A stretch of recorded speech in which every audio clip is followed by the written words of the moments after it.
Now, for the procedure, the implementation of the Homeroom Guidance Program shall be governed and guided by the following principles and policies.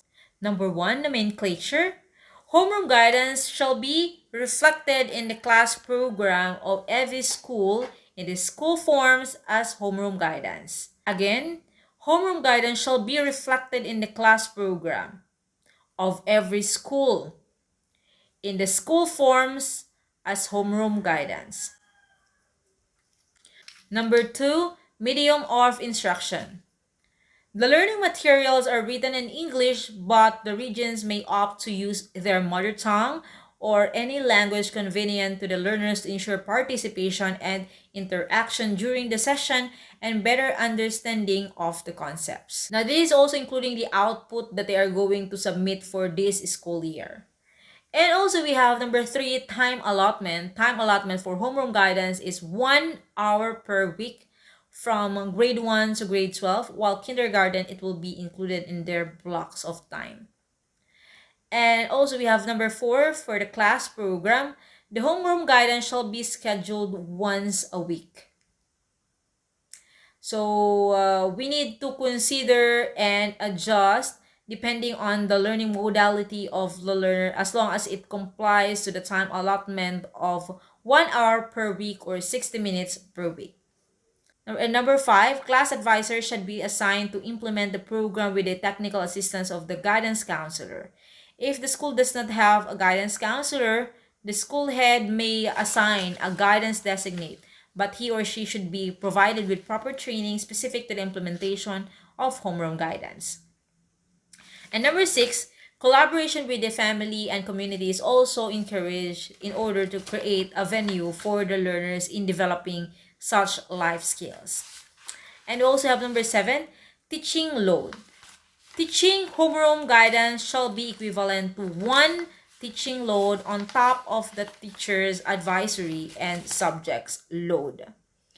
And also we have number 8, homeroom guidance shall not be viewed as a formal learning area like edukasyon sa pagpapakatao or ESP and the like. It shall be treated a program that will help learners develop the competencies needed in the 3 domains. Hence, its delivery in class is quite informal but still follows the structured learning experience flow. And of course, we have number 9, orientation and capacity building. Now, the Central Office through the Bureau of Curriculum Development shall conduct orientation and capacity building to region and division supervisors in charge of guidance and counseling. Regions, school divisions, and schools shall conduct trainings for the program implementers to capacitate and prepare them for the implementation of homeroom guidance MELCs. So we are done already with orientation of region and division supervisors in charge of guidance and counseling. This happened last July 8, 2020. And also capacity building for guidance designate and in charge of guidance and counseling as July 16 to 17, 2020. And of course, the division orientation or capacity building of school heads and guidance counselor last August 3 to 7, 2020. And we also have number 10, the homeroom guidance most essential learning competencies and learning materials will be issued by the Department of Education. And number 11, homeroom guidance assessment results must be distributed and discussed by the class advisor during the parent-teacher conference. This shall issued as an attachment to the learners. This shall be issued as an attachment to the learner's report card. And also we have number 12, the DepEd school shall include all expenses relative to homeroom guidance in their annual school improvement plan. And number 13, non-implementation or improper implementation of homeroom guidance shall be subject to existing applicable administrative sanction or actions. Now, these are the roles and responsibilities of DepEd offices. For the school, school head supervises and monitors the implementation of homeroom guidance and ensures that proper intervention for each learner will be provided. Number 2, guidance counselor or guidance designate serves as the program manager and ensures the correct content and pedagogy of homeroom guidance in school. The guidance counselor or guidance designate must conduct the orientation on homeroom guidance at the beginning of the school year and hold quarterly meetings with section advisors before the implementation of the modules. As the need arises, the guidance counselor or guidance designate must be able to provide other guidance services or intervention without violating the provisions stipulated in the RA 9258 or the Guidance and Counseling Act of 2004. And we also have number 3, class advisor serves as homeroom guidance implementer inside the classroom. The class advisor refers the learner to the guidance counselor only if counseling intervention or other guidance services are needed. More so, the class advisor collaborates with co-teachers and parents in developing the competencies of the learners at home.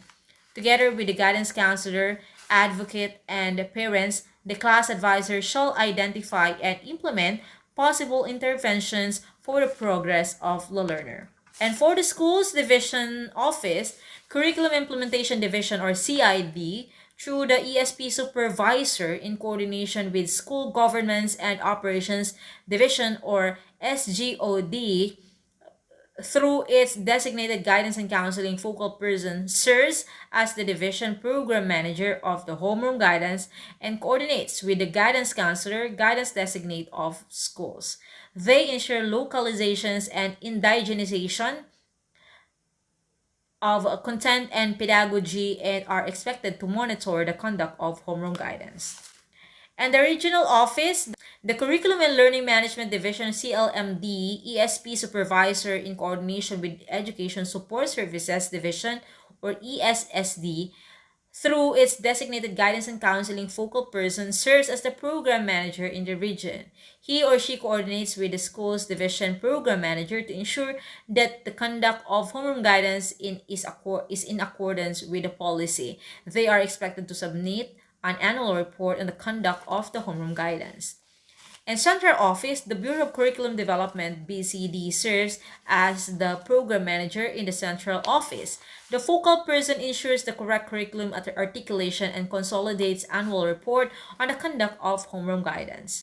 The Bureau of Learning Delivery or BLD ensures the appropriate pedagogical approaches are employed on how to deliver the curriculum content. Number 3, the Bureau of Learning Resources ensures the availability of learning resources to the field units. And also for the section 6, the assessment of learners' development and monitoring of the program. Though the intent of ASIA is to help learners develop competencies that will aid them in facing different issues and tasks, it is important to still track their level of development. Homeroom guidance implementers must always keep in mind that the program shall capacitate learners toward success.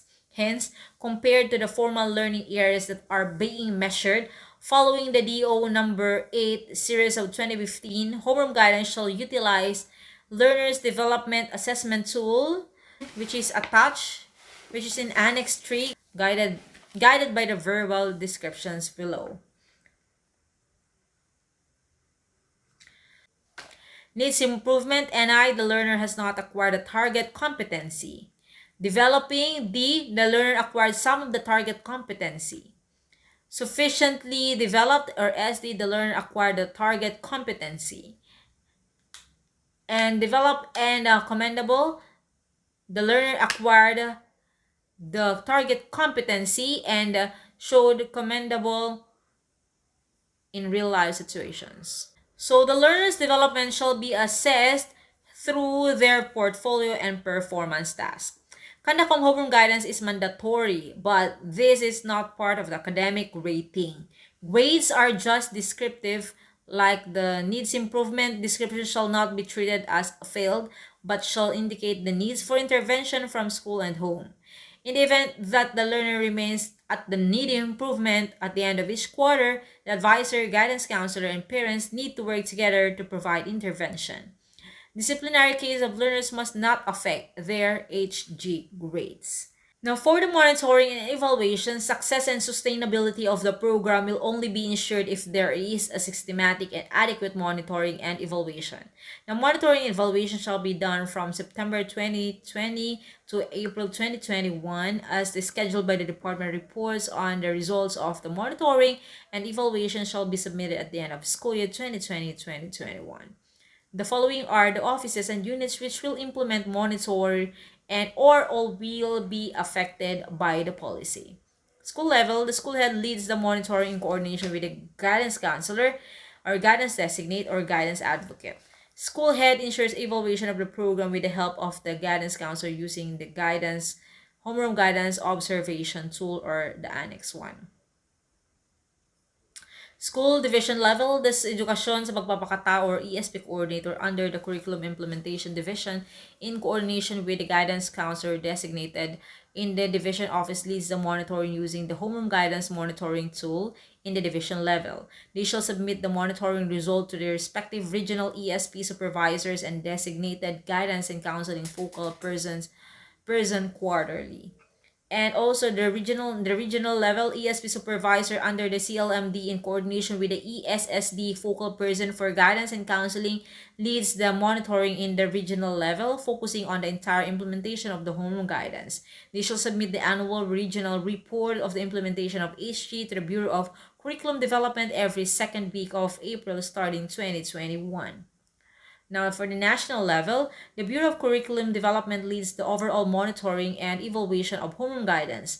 The Bureau representative shall consolidate the annual regional report on the implementation of HG and coordinate the results to other Bureau of Central Office which may serve